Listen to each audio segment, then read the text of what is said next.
this is Uncle Owen's Barbecue. I'm Dr. Afra. To our new viewers and visitors, salutations. And to our frequently fed members, welcome back. Hey girl, you hungry?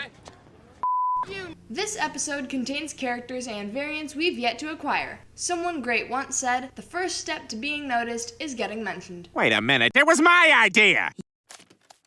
And that great advice surrounds us like the wind, which propels us toward this episode's selection. This wind you talk of blows us from ourselves, and we shall come too late! So prepare yourselves, because we will now be introducing figures that are all must-haves in today's special.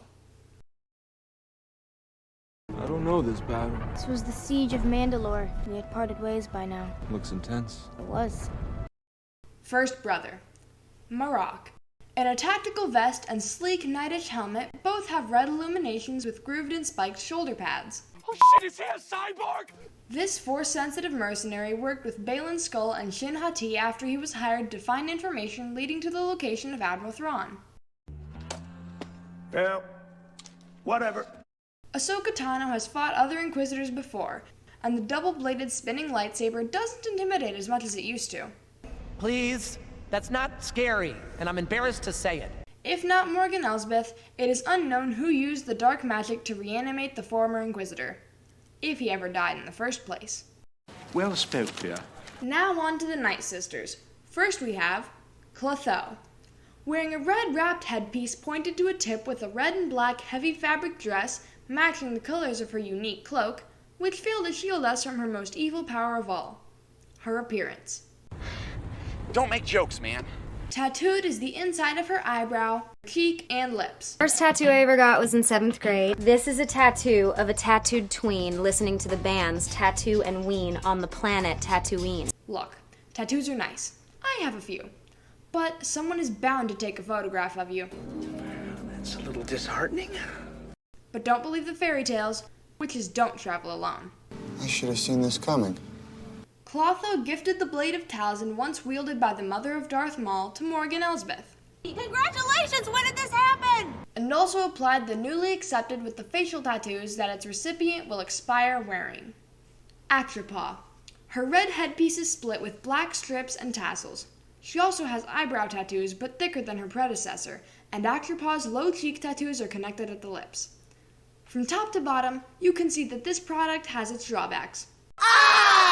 Nevertheless, like her cohorts, she is said to be powerful enough to read any prefix destiny, a flex not many can brag that they possess. I can't do that. This claim is strong enough to imply that she knowingly led Morgan Elsbeth to her death, or that Night Sisters cannot read the future, which makes little difference after a victim of theirs ceases to breathe. I didn't even get to mention! All Night Sisters have crescent moon tattoos on the center of their foreheads, so if you don't have one, you're not in the club. Lachesis. Wearing similar colors, only with a rounded red headpiece giving a border of black, framing her pale face. Lachesis wields abilities comparable to her sisters and is similarly tattooed. She's as quiet as she is powerful, and as powerful as she is single. I tried to let you down easily by telling you I found you disgusting. Along with her sisters and Thrawn, she travels to a far-off galaxy and uses dark magic to reanimate the corpses of deceased stormtroopers. Those things are terrifying. This can be easily released as a 3-pack special, and it would ease the requirement to hunt for the trio separately. Sabine Wren. With long two-toned hair and a long-sleeve orange v-neck post-Rebels jumpsuit accessorized with an unnecessary belt considering the outfit, this futuristic Logan's Run casual Friday wear is right up there with Luke's Bespin fatigues in its form and function. I'm sure I'll get there. Maybe this variant of Sabine will come with the Treasure Planet orb. Even if it doesn't, one thing is for sure. Halloween can be every day when you dress in a pair of boots so big that they have their own gravity. And a real catchy nickname. The Kit Shakers. I cannot overexpress the need for this variant to be on my shelf celebrating her flawless victory. General Hera Syndulla. Goggleless Liku headpiece. Natural rebel jacket with corduroy alterations. A large bold bar on the left side, and on the right an access tag, under what is definitely the Purina logo. Yeah, I've heard they look alike. Beneath the jacket, a tree green shirt, and below that, UPS pants with a belt only for show. But when it comes to belts, less is more. I only ask that in case of a water landing, it can act as a flotation device, or at the least have the ability to keep the wearer's pants up. That was really helpful, thank you.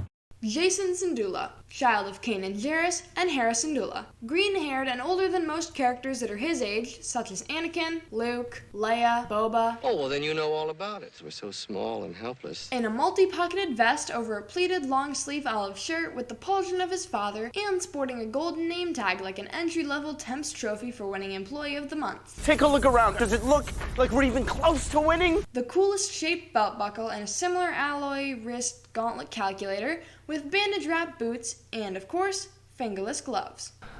Okay. Awesome. The Ghost has already been released, and so I can't think of any reason not to include this McDonald's Fry Guy-headed army brat. Ezra Bridger, in a tattered tan and maroon ensemble covered in stitches and patches, a true ugly eye... sore. This outfit shows years of mending with a rather shaky hands-on technique. I was high. Also included are wrap belt, chainmail style top, and, for some reason, a coin purse. Ezra was always destined for greatness. Still is. With the eye pigment and facial hair landing perfectly, this figure is just begging to become available. For anyone who is just now joining us, or if any current viewers aren't aware, we do something a little extra for today's special. So, this list will repeat. Can we just skip to the end? We already reached the end, and every ending is another new beginning. Now, we can sit around all day trying to justify... Play it! Marok, the first brother. Look at this clown. Night Sister Clotho. You got a crazy look in your eye. It's really freaking me out right now. Night Sister Lachesis. You know what? I'm gonna stop you, but I still don't know your name. Night Sister Akshapaw. Came right up to me like I was just dying to meet it. Sabine Wren. You look like a giant eagle with fire all around you.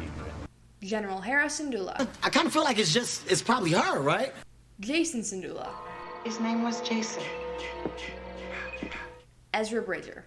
Well, I guess we both lost our furry little guy. That completes our recommendations for this installment. But if you saw something you wanted or needed for your Ahsoka collection, you are not alone. We are already waiting in line. So why not wait together? And if we have to, we'll form a new line. This is healthy. This is good. I think we're bonding. Please, tap the like button. Share with us your thoughts and leave a comment. To become a frequently fed member, subscribe. It's free, full of extra perks which are available to all, and also do not exist. I'm here for Mr. and Mrs. For display purposes only. This is not a real cell phone. Are you wanting to come back to taste the newest flavors only we can provide? Hit the bell to receive notifications for all future orders. Well, I'm a curious guy. Let me have a look. You can stop in anytime and no reservations are required. We'll have plenty for all and everyone is welcome. I'm Dr. Afra. Uncle Owen's Barbecue thanks you for joining us and we hope you thoroughly enjoyed today's special.